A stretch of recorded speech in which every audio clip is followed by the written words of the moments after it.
दोस्तों halo alkane hello Erin lesson के रासायनिक गुण जो है वो चल रहे हैं। इसके अंदर आज हम पढ़ेंगे हेलो एल्केन हेलो एरिन की धातुओं के साथ अभिक्रिया कि ये हेलो एल्केन हेलो एरिन धातुओं के साथ कैसे अभिक्रिया करते हैं। और आज की क्लास के गोल्डन पॉइंट्स जो रहेंगे, जो एनसीईआरटी बुक फॉलो करते हैं, उनके लिए एक्सरसाइज क्वेश्चन दे रखा है 10.12 का तीसरा क्वेश्चन की ग्रिग्नार अभिकर्मक का विरचन निर्जलीय अवस्थाओं में करना चाहिए क्यों। फिर 10.22 नंबर क्वेश्चन है, उसका दूसरा पॉइंट है कि तब क्या होता है जब शुष्क ईथर की उपस्थिति में ब्रोमोबेंजीन की अभिक्रिया मैग्नीशियम से कराई जाती है।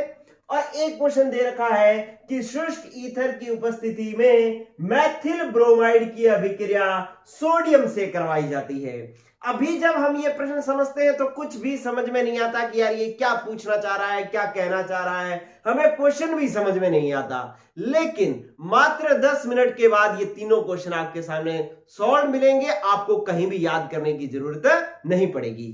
चलिए शुरू करते हैं हेलो एल्केन की धातु के साथ अभिक्रिया। इधर देखो बच्चों, मेरे पास एक हेलो एल्केन है, मैंने लिखा CH3 C, इसके साथ H और यहां पर Br जुड़ा हुआ था। ठीक है, मतलब ये ब्रोमोएथेन था, 2 कार्बन है, एक ब्रोमीन है, तो ब्रोमोएथेन। इसकी अभिक्रिया मैं धातु से करवा रहा हूं। कौन सी धातु से? मैग्नीशियम से। ठीक है, इसीलिए पहले हम मैग्नीशियम धातु वाली ही गुण पढ़ लेते हैं। मैग्नीशियम के साथ अभिक्रिया, अरे धातु कौन है? मैग्नीशियम धातु है, इससे अभिक्रिया करवाते हैं।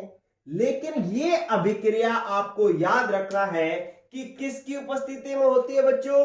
शुष्क ईथर की उपस्थिति में होती है। यह अभिक्रिया किसकी उपस्थिति में होती है? शुष्क ईथर की उपस्थिति में होती है। और अभिक्रिया होती कैसी है? क्योंकि ये जो Mg है ना, वो इस कार्बन और Br के बीच में आ जाता है। कार्बन और Br के बीच में आएगा तो कैसे बन जाएगा? देखें, ये बन गया CH3, फिर C, और इसके साथ 2 क्या जुड़े हुए हैं? हाइड्रोजन, और बीच में आ गया। अब इन दोनों के बीच में मैग्नीशियम आ जाएगा तो यहां पर आ जाएगा मैग्नीशियम, और इस मैग्नीशियम से जुड़ जाएगा Br। ठीक है बच्चों, तो इस तरीके से धातु के साथ, कौन सी धातु के साथ? मैग्नीशियम के साथ अभिक्रिया हो रही है कि ये हमारे पास ब्रोमोएथेन था, इसकी मैग्नीशियम धातु के साथ शुष्क ईथर की उपस्थिति में अभिक्रिया करवाई, तो ये मैग्नीशियम जो है वो कार्बन और ब्रोमीन के बीच में आ गया।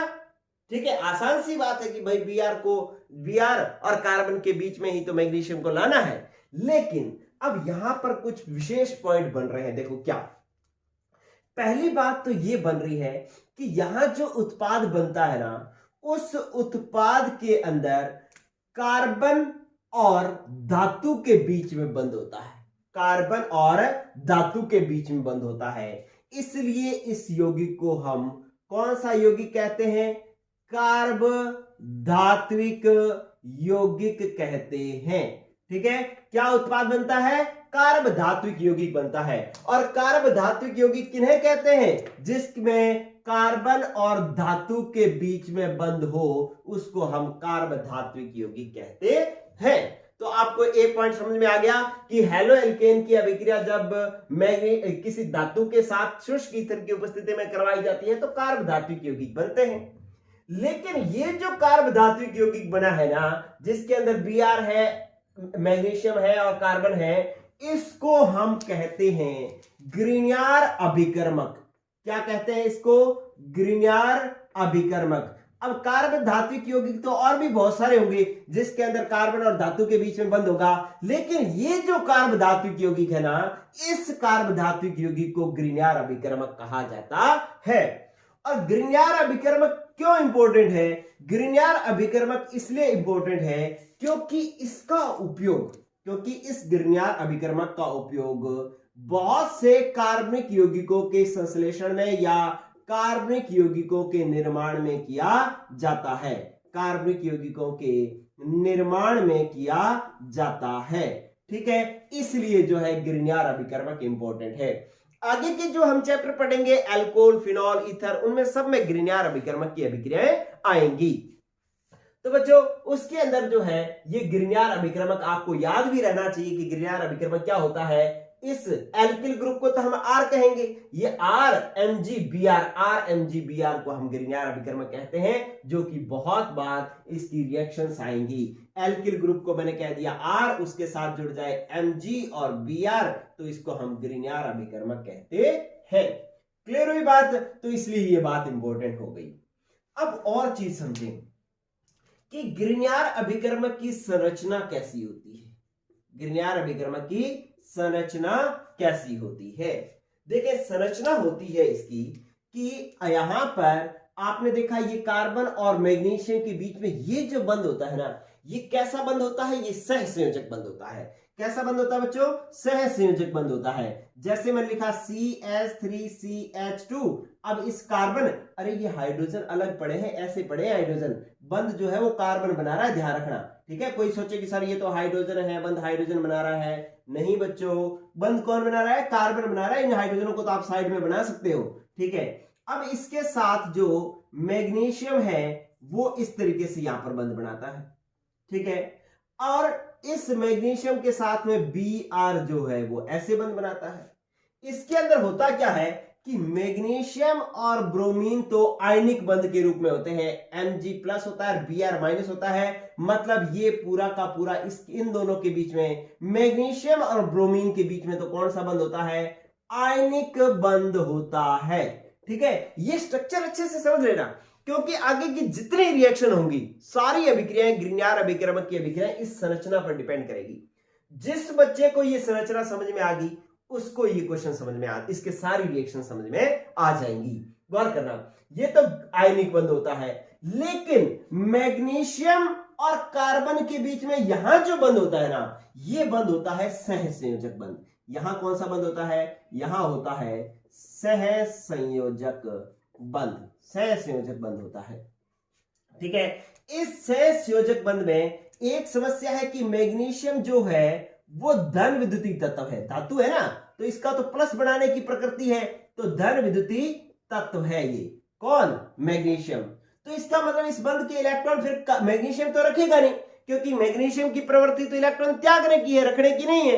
तो इलेक्ट्रॉन कौन खींचेगा? फिर कार्बन खींचेगा, और कार्बन खींचेगा तो इसलिए ये इलेक्ट्रॉन इधर खींच के ले जाएगा और कार्बन पर आ जाएगा आंशिक माइनस और मैग्नीशियम पर आ जाएगा आंशिक प्लस, ठीक है। तो अगर इस स्ट्रक्चर को, अगर तो आपको कह दे कि ग्रिग्नार्ड अभिक्रमक की संरचना समझाओ, तो आप इस तरीके से समझाओगे कि भाई ग्रिग्नार्ड अभिक्रमक होता है RMgBr, Mg और Br के अंदर आयनिक बंध होता है, लेकिन Mg और कार्बन के बीच में सहसंयोजक बंध होता है। लेकिन धातु जो है मैग्नीशियम जो है वो धन विद्युतीय होती है, धन विद्युतीय होने के कारण बंध के इलेक्ट्रॉन कार्बन ले जाता है, इसलिए कार्बन पर आंशिक माइनस और मैग्नीशियम पर आंशिक प्लस होता है, ठीक है। ये इसकी संरचना की बात हुई। लेकिन ये इतना सा ये एक प्रश्न नहीं हल हो रहा, इस बात पे बच्चों बहुत सारी अभिक्रियाएं हल होगी, ठीक है। अगर मैं इन शॉर्ट इसको ऐसे लिख लूं तो आपको समझ में आ जाना चाहिए कि RMgBr में ना जो R होता है बच्चों वो तो होगा माइनस और Mg होगा प्लस। बस ये बात जिसको समझ में आ गई उसके सारे क्वेश्चन हो गए। जैसे मैं एक क्वेश्चन करवाता हूं कि अगर क्या हो, क्वेश्चन समझे एक, अगर ऐसा हो कि ग्रिग्नार्ड अभिक्रमक जल से अभिक्रिया कर ले, किससे अभिक्रिया कर ले? जल से। तो देखो जल से कैसे अभिक्रिया होगी। ग्रिग्नार्ड अभिक्रमक अपने पास है CH3CH2MgBr, और इसमें आपने पूरी कहानी यहां पर संरचना में समझी तो आपको पता है कि इसके अंदर कार्बन जो है वो प्लस होता है, सॉरी कार्बन जो है वो क्या होता है? माइनस, और Mg जो है वो क्या होता है? प्लस। यहां पर देखा, सब में समझ में आ गया। अब जब इसकी जल से अभिक्रिया हो जाती है तो जल हमारे पास होता है बच्चों HOH, ठीक है। HOH होता है जिसके अंदर H क्या होता है? प्लस, और OH क्या होता है? माइनस, ठीक है। अब जिसको इतनी बात समझ में आ गई वो तो आंसर लिख देगा कि सर ऐसा होता है कि जो प्लस होता है वो माइनस पर जुड़ता है और जो माइनस होता है वो प्लस पर जुड़ता है, इसलिए जो उत्पाद बनेगा वो इस तरीके से बनेगा कि CH3CH2, इससे तो कौन जुड़ेगा? माइनस से कौन जुड़ेगा? प्लस। आपने गाना सुना ना, दुल्हन तो जाएगी दुल्हन के साथ, तो प्लस तो जाएगा माइनस के साथ, ये तो श्योर है भाई। तो इसका प्लस जो है वो इस माइनस के साथ जाएगा और ये बन जाएगा CH3CH2 था, एक H ये मिल जाएगा तो ये क्या बन जाएगा CH3, या फिर इसको CH2H लिख लो। और दूसरा क्या बन गया, इस Mg के साथ एक Br तो था और Mg पर प्लस था तो OH माइनस इस पर जुड़ जाएगा, तो ये बन जाएगा Mg, एक Br पहले जुड़ा हुआ था, OH और जोड़ देंगे। ठीक है, तो ये हमारे पास क्या बन गया CH3, इसको हम क्या कहते हैं हाइड्रोकार्बन, क्या कहते हैं हाइड्रोकार्बन कहते हैं। ठीक है, तो ये बात होगी भाई, अगर ग्रिग्नार्ड अभिकर्मक जल से अभिक्रिया कर ले तो हाइड्रोकार्बन का निर्माण होता है। ठीक है, आपके लिए ये जो वेरी वेरी इंपॉर्टेंट बात है, वेरी वेरी इंपॉर्टेंट, क्यों वेरी वेरी इंपॉर्टेंट है, आप आ जाओ इधर। यहां पर देखें, पहला क्वेश्चन लिख रखा है कि ग्रिग्नार्ड अभिकर्मक का विरचन निर्जलीय अवस्थाओं में करना चाहिए, क्यों? मतलब जब ग्रिग्नार्ड अभिकर्मक का निर्माण हो रहा हो ना, तब जल नहीं होना चाहिए वहां पर, क्यों? आप कहेंगे क्योंकि यदि जल हुआ तो ग्रिग्नार्ड अभिकर्मक अत्यधिक क्रियाशील होता है और ये जो है जल से प्रोटॉन ग्रहण करके, ये जो H+ है ना, H+ को हम क्या कहते हैं प्रोटॉन, कि ग्रिग्नार्ड अभिकर्मक का एल्किल समूह प्रोटॉन ग्रहण करके हाइड्रोकार्बन में बदल जाता है। तो ग्रिग्नार्ड अभिकर्मक जब हाइड्रोकार्बन में बदल जाएगा तो ग्रिग्नार्ड अभिकर्मक तो बना ही नहीं, हमें तो ग्रिग्नार्ड अभिकर्मक बनाना था। ठीक है, तो अगर ग्रिग्नार्ड अभिकर्मक के निर्माण के समय जल उपस्थित हुआ तो ग्रिग्नार्ड अभिकर्मक का एल्किल समूह प्रोटॉन ग्रहण करके हाइड्रोकार्बन में बदल जाएगा। इसलिए ग्रिग्नार्ड अभिकर्मक के निर्माण जो है वो निर्जलीय अवस्थाओं में होना चाहिए। ठीक है, इसको एक और तरीके से बुक के अंदर जो थ्योरी लिखी हुई है उसमें ऐसे भी लिखा हुआ है कि ग्रिग्नार्ड अभिकर्मक के निर्माण के समय लेस मात्र नमी को भी दूर करना आवश्यक होता है, क्यों? लेस मात्र मतलब थोड़ी सी भी, नमी मतलब जल, कि थोड़ा सा भी जल वहां पर नहीं होना चाहिए जब ग्रिग्नार्ड अभिकर्मक का निर्माण हो। विरचन का मतलब होता है निर्माण। ठीक है, तो जब ग्रिग्नार्ड अभिकर्मक का निर्माण हो तब लेस मात्र नमी को भी दूर करना होता है, क्योंकि अगर थोड़ी सी भी नमी रही तो उस नमी से ये प्रोटॉन लेकर के हाइड्रोकार्बन में बदल जाएगा, ग्रिग्नार्ड अभिकर्मक नहीं बचेगा। ठीक है, अब देखें कि आप कहो कि सर ये जल जरूरी है या कोई भी प्रोटॉन देने वाला स्रोत नहीं होना चाहिए। ठीक है, तो बच्चों ये गौर कर लेना कि कोई भी प्रोटॉन देने वाला स्रोत नहीं होना चाहिए। एल्कोहल ROH ये भी H+ दे सकता है, इसलिए ये भी नहीं होना चाहिए। और एक अमोनिया NH3 ये भी H+ दे देता है, इसलिए ये भी नहीं होना चाहिए। तो अगर ये तो बुक में क्वेश्चन दे रखा है, लेकिन ये नहीं दे रखा कि भाई एल्कोहल और अमोनिया जो है, अगर पेपर में प्रश्न ऐसा आ जाए कि ग्रिग्नार्ड अभिकर्मक के निर्माण के समय एल्कोहल उपस्थित नहीं होना चाहिए, अमोनिया उपस्थित नहीं होना चाहिए, तो भी आप यही आंसर लिखेंगे कि एल्कोहल और अमोनिया जो है वो क्या है, प्रोटॉन के स्रोत है, इससे ग्रिग्नार्ड अभिकर्मक प्रोटॉन लेकर के हाइड्रोकार्बन में बदल जाता है, इसलिए ये उपस्थित नहीं होने चाहिए। ठीक है बच्चों, तो इस तरीके से जो है ये एक क्वेश्चन आपका क्लियर होता है। चलिए, अब इस बात का आप ले लें स्क्रीनशॉट, बहुत ही शानदार चीज आपके सामने लिखी हुई है बच्चों। ठीक है, सारी की सारी जो है बातें इसके अंदर आ चुकी हैं। एक क्वेश्चन भी आपका हो चुका है, दूसरा क्वेश्चन मैं आपको करवाता हूं। चलो चले भाई, ये हो गया आपका एक। नेक्स्ट देखिए बच्चों क्या है कि यहां पर मैं इसको साफ कर रहा हूं। ठीक है, स्क्रीनशॉट ले लिया होगा सबने। ये बातें बहुत इंपॉर्टेंट है, आगे भी बहुत काम में आने वाली हैं, याद रखनी है, इनको भूलना नहीं है। चलिए आ जाओ अब नेक्स्ट। अब एक ये जो क्वेश्चन कह रहा है ना, दूसरा क्वेश्चन पढ़े क्या कह रहा है। कहता है तब क्या होता है, 10.22 नंबर जो क्वेश्चन है उसका दूसरा पॉइंट जो है ये कहता है कि तब क्या होता है जब शुष्क ईथर की उपस्थिति में ब्रोमोबेंजीन की अभिक्रिया मैग्नीशियम से कराई जाती है। तो बस भाई, शुष्क ईथर की उपस्थिति में अभिक्रिया मैग्नीशियम से करवा रहे हैं, किसकी, ब्रोमोबेंजीन की। मतलब इस Br के साथ कौन जुड़ा हुआ है, बेंजीन, तो ये लो बेंजीन बना दिया, ये लो। ठीक है, ये पेपर में बहुत बार पेपर में प्रश्न आया हुआ है, 12th बोर्ड का ये बहुत इंपॉर्टेंट क्वेश्चन है, बहुत बार पूछा गया है। ठीक है, तो क्या होगा, बस यहां पे बेंजीन बना दो, यही तो बनेगा। ठीक है, यूं करके ऐसे बना दो, ये लो। ठीक है, तो ये उत्पाद बनेगा कि ब्रोमोबेंजीन की अभिक्रिया मैग्नीशियम से शुष्क ईथर की उपस्थिति में करवाई जाती है, तो ये ग्रिग्नार्ड अभिकर्मक का निर्माण होता है।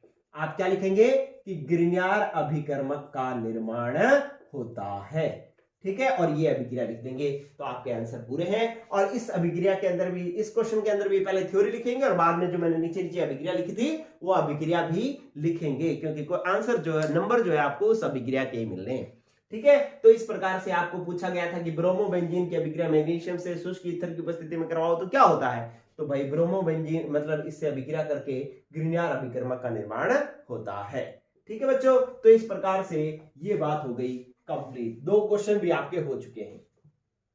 चलिए अब एक और धातु के साथ एक और अभिक्रिया है, ठीक है, जिसके अंदर क्या है, सोडियम के साथ अभिक्रिया। किसके साथ अभिक्रिया करवानी है आपने, सोडियम के साथ अभिक्रिया करवानी है, ठीक है। अब सोडियम के साथ अभिक्रिया कैसे होगी, गौर करना। यहां पर मैंने लिखा, पहले अभिक्रिया समझ लो, मैंने लिखा CH3 और Br, फिर मैंने लिखा कि 2 सोडियम लिख दिए और फिर मैंने लिखा CH3Br, ठीक है, CH3Br ऐसे लिख दिया। और यह अभिक्रिया भी किसकी उपस्थिति में होती है, शुष्क ईथर की उपस्थिति में होती है। किसकी उपस्थिति में होती है, शुष्क ईथर की उपस्थिति, धातुओं के साथ अभिक्रिया शुष्क ईथर की उपस्थिति में होती है। अब होगा क्या कि ये जो 2 Na है ना, ये इन 2 Br को निकाल के ले जाएगा इस तरीके से, ये लो क्या निकल जाएगा, 2NaBr जो है इससे चला जाएगा, ये लो इससे निकल गया 2NaBr निकल गया। अब बचा क्या, इधर से एक CH3 बच गया और इधर से एक CH3 बच गया, तो ये दोनों मिलकर के क्या बना लेंगे, CH3 और CH3 मतलब हाइड्रोकार्बन बना लेगा, ठीक है, एल्केन बन जाएगी ये, ठीक है। कार्बन और कार्बन के बीच में सिंगल बॉन्ड होता है, उसको हम क्या कहते हैं, एल्केन, तो इसमें एल्केन का निर्माण हो जाता है। अब गौर करिए कि CH3Br सोडियम से अभिक्रिया करता है शुष्क ईथर की उपस्थिति में, तो एथेन का निर्माण होता है। अब इसकी इंपॉर्टेंट बातें समझे, अभिक्रिया तो बिल्कुल आसान सी है, देख लो बहुत आसान है, ठीक है, और लेकिन अब इसमें कुछ कंसेप्ट समझने वाले हैं। कंसेप्ट क्या समझ रहे हैं कि एक तो यहां पर हमें यह समझ में आना चाहिए कि जो ये एल्केन बनता है ना, ये दुगने कार्बन वाला एल्केन बनता है, दुगने कार्बन वाला एल्केन बनता है। पहली बात तो ये समझ में आनी चाहिए। दुगने वाले का क्या मतलब है कि यहां पर हेलो एल्केन तो 1 कार्बन वाला था, लेकिन उत्पाद 2 कार्बन वाला बना, तो इसका मतलब है हेलो एल्केन से जो ये एल्केन बना है इसमें कार्बन क्या है, दुगने। यहां पर 2 वाले लोगे तो उत्पाद 4 वाला बनेगा, या 3 वाला लोगे तो उत्पाद 6 वाला बनेगा, इसका मतलब दुगने कार्बन वाले एल्केन प्राप्त होते हैं, ठीक है। और एक और इंपॉर्टेंट बात मैं बता रहा हूं कि इसके अंदर सम कार्बन संख्या वाले एल्केन प्राप्त होते हैं, ठीक है, सम कार्बन संख्या वाले एल्केन बनते हैं। इसमें विषम कार्बन संख्या वाले एल्केन नहीं बनते। मतलब यहां पर जो एल्केन बनेंगे ना, या तो 2 कार्बन वाला बनेगा, या 4 वाला बनेगा, या 6 वाला बनेगा, या 8 वाला, या 10 वाला, 3, 5, 7 वाले नहीं बनेंगे, ठीक है। तो ऐसा 2 बातें यहां पर समझ लें कि यहां पर अगर आपने 1 कार्बन वाला हेलो एल्केन लिया है तो 2 कार्बन वाला एल्केन प्राप्त होगा, उत्पाद प्राप्त होगा, मतलब दुगने कार्बन वाले एल्केन प्राप्त होंगे। और दूसरी बात ये कह रहा है कि सम संख्या कार्बन वाले एल्केन ही प्राप्त होंगे, यहां पर 3 वाले नहीं बना सकते, ठीक है। तो ये तो हमारी इंपॉर्टेंट बात होगी, जब आपको ये बात अभिक्रिया लिखनी पड़े तो ये बातें लिखनी है। और वेरी वेरी इंपॉर्टेंट बात कि इस अभिक्रिया को वुड्स अभिक्रिया कहा जाता है, ठीक है। इस अभिक्रिया को क्या कहा जाता है, वुड्स अभिक्रिया कहा जाता है, इसलिए ये अभिक्रिया नाम वाली अभिक्रिया है। तो ये अभिक्रिया वेरी वेरी इंपॉर्टेंट, पेपर में लिखा आएगा कि वुड्स अभिक्रिया लिखो, तो आपने बस CH3Br बीच में 2 सोडियम डालने हैं, शुष्क ईथर डालना है, और 2 Na 2 Br को लेकर के 2 NaBr निकाल देना है, और इन दोनों CH3 को जोड़ देना है, और लिख देना है कि इसमें दुगने कार्बन वाले और सम कार्बन संख्या वाले एल्केन प्राप्त होते हैं। इस अभिक्रिया को वुड्स अभिक्रिया कहते हैं, पूरे नंबर मिलेंगे, ठीक है। लेकिन ये तो थ्योरेटिकल क्वेश्चन है। अगर कंसेप्चुअल क्वेश्चन आ जाए, अब आपके माइंड में भी क्वेश्चन आ रहा है कि सर यहाँ पे 2 4 8 वाला ही क्यों प्राप्त होता है, 3 कार्बन वाला एल्केन क्यों नहीं प्राप्त हो सकता? मैं कहूं कि नहीं जी वुड्स में नहीं हो सकता, आपको नहीं सर मैं तो बना सकता हूं। कैसे बनाओगे? कि सर मैं ऐसे बना सकता हूं कि मैं एक तरफ तो यूं कर लूं कि 2 कार्बन वाला एल्केन ले लूं, हेलो एल्केन, ये लो CH2, ये लो, मान लो मैंने ये ले लिया, ठीक है, और दूसरी तरफ मैं ले लूं कि CH3 और Cl, ठीक है, दोनों इस साइड में क्या ले लूं, CH3Cl, इधर से 2 कार्बन आ जाएंगे, इधर से 1 कार्बन आ जाएगा, तो 3 कार्बन वाला बन जाएगा ना। ठीक है, आप ऐसे करो कि भाई इन दोनों के बीच में जो है वो क्या डाल दो, 2 सोडियम, और फिर क्या करो कि इसको U निकाल दो, 2 Na और 2 Cl क्या निकाल देंगे, 2 NaCl निकाल देंगे। ठीक है, शुष्क ईथर की उपस्थिति लेनी है, ठीक है, 2 NaCl निकल जाएंगे और ये क्या बच जाएगा, CH3 CH2 और CH3, ये बच गया CH3 CH2 और CH3 और प्लस 2 NaCl निकल जाएगा। ठीक है, और ये 3 कार्बन वाला एल्केन बन गया। तो आप कहोगे कि ये लो सर हमने तो बना दिया 3 कार्बन वाला एल्केन, आप तो कहते थे कि 3 कार्बन वाला बनता ही नहीं है। ठीक है, लेकिन बच्चों ये अभिक्रिया ऐसे नहीं होगी। गौर करना, क्यों नहीं होगी और कैसे होगी अभिक्रिया, कि इसमें ये 3 कार्बन वाले एल्केन ऐसे नहीं बना सकते। आप क्यों नहीं बना सकते, इधर देखें कि आपको जब ये अभिक्रिया करवानी होगी तो आपको क्या दिया जाएगा कि एक टेस्ट ट्यूब दिया जाएगा और कहा जाएगा कि लो इससे ये अभिक्रिया करवाओ। तो आप इसके अंदर क्या डालोगे, एथिल क्लोराइड या क्लोरोएथेन डालोगे, क्लोरोमेथेन डालोगे और सोडियम डालोगे और शुष्क ईथर डालोगे और अभिक्रिया होगी।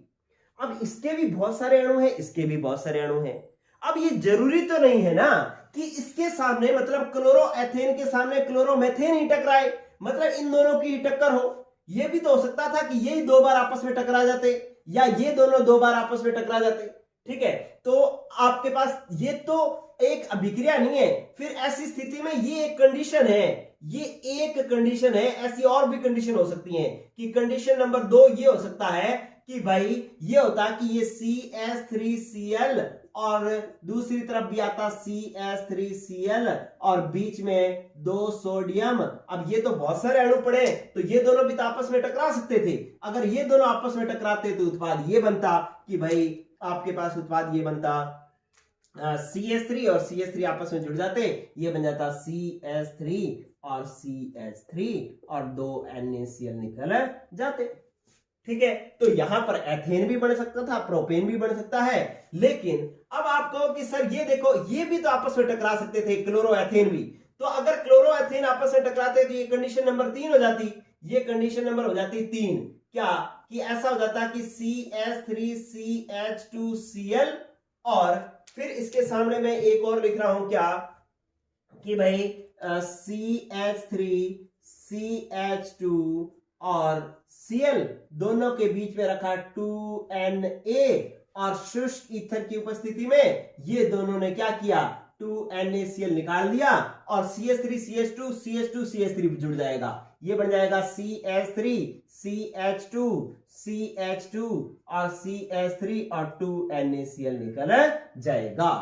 ठीक है, तो जब आप टेस्ट ट्यूब के अंदर क्लोरोएथेन डालोगे, क्लोरोमेथेन डालोगे, सोडियम डालोगे, शुष्क ईथर डालोगे, तो 3 कंडीशन हो सकती है कि भाई जो टक्कर होगी ना वो टक्कर क्लोरोएथेन और क्लोरोमेथेन में हो जाए, क्लोरोमेथेन और क्लोरोमेथेन में हो जाए, क्लोरोएथेन और क्लोरोएथेन में हो जाए।